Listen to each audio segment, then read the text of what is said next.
இப்போ நம்ம என்ன பார்க்க போறோம்? பகுபதம் பார்க்க போறோம். சரியா? பகுபதம்னா என்னன்னு சொல்லிட்டேன். என்ன பகுபதம்னா என்னது? பிரிக்க கூடிய சொல். சரியா? பிரிக்க கூடிய சொல். இதுதான் என்னது? பகுபதம். எப்படி பிரிக்கலாம் அப்படின்னு பார்த்தீங்கன்னா அதுக்கு எடுத்துக்காட்டு 1 கண்ணன்.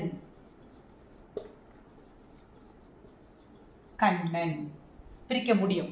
எப்படி பிரிக்கலாம் அப்படின்னு பார்த்தீங்கன்னா கண் கூட்டல் அன் அப்படின்னு செய்யலாம், பிரிக்கலாம். கண்ணன் எப்படி பிரிக்கலாம்?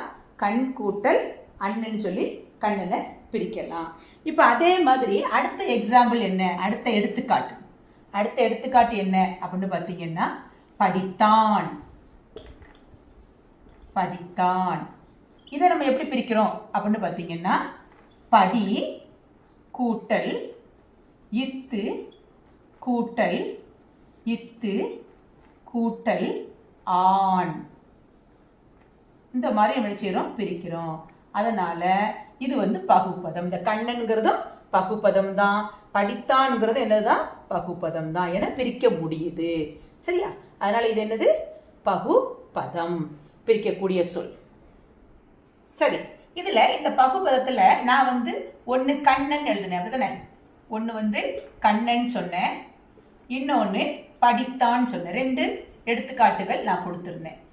ஏன் இந்த 2 எடுத்துக்காட்டுகள் அப்படின்னு பார்த்தீங்கன்னா கண்ணன் படித்தான் என்ன அப்படின்னா இந்த பகுபதத்தை வந்து 2 வகைப்படும். பகுபதம் எத்தனை வகைப்படுமா?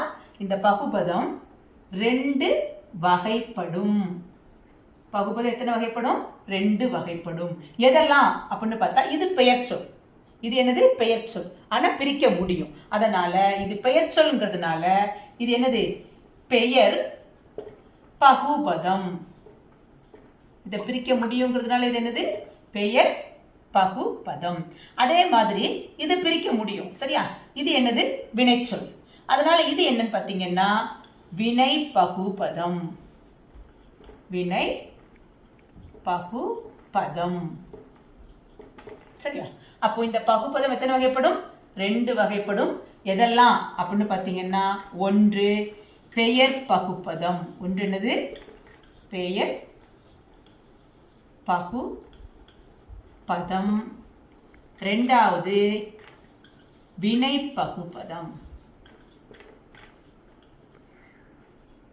இது வந்து பகுபதத்தோட 2 வகை. பெயர் பகுபதம், வினை பகுபதம். சரியா? அடுத்து என்ன பார்க்க போறோம்? பகாபதம். அப்புறம் பகுபதம் பார்த்துருக்குறோம், இப்ப பகாபதம் பார்க்க போறோம்.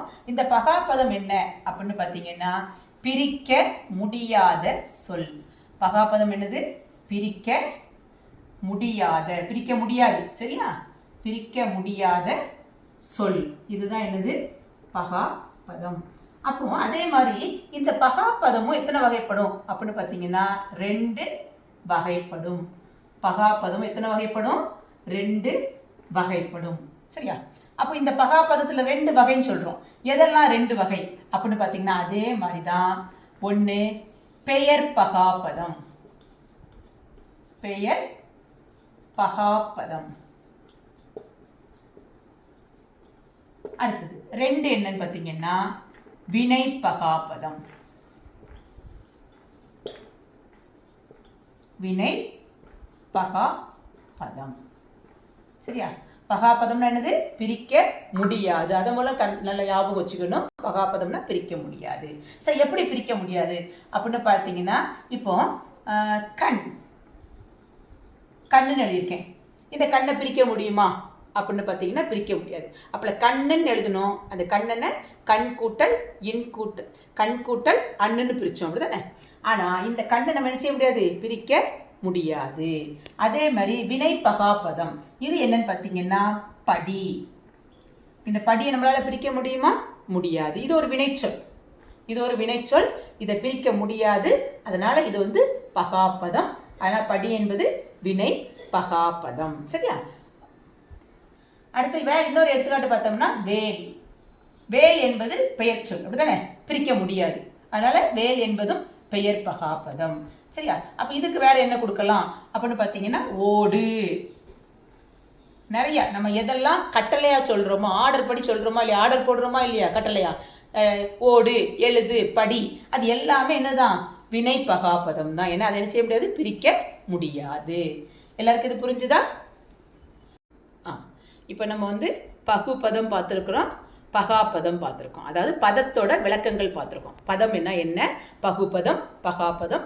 பகுபதம்னா பிரிக்கக்கூடியது, பகாபதம்னா பிரிக்க முடியாது. அதுக்கு நம்ம எடுத்துக்காட்டு வச்சு பார்த்துருக்குறோம்.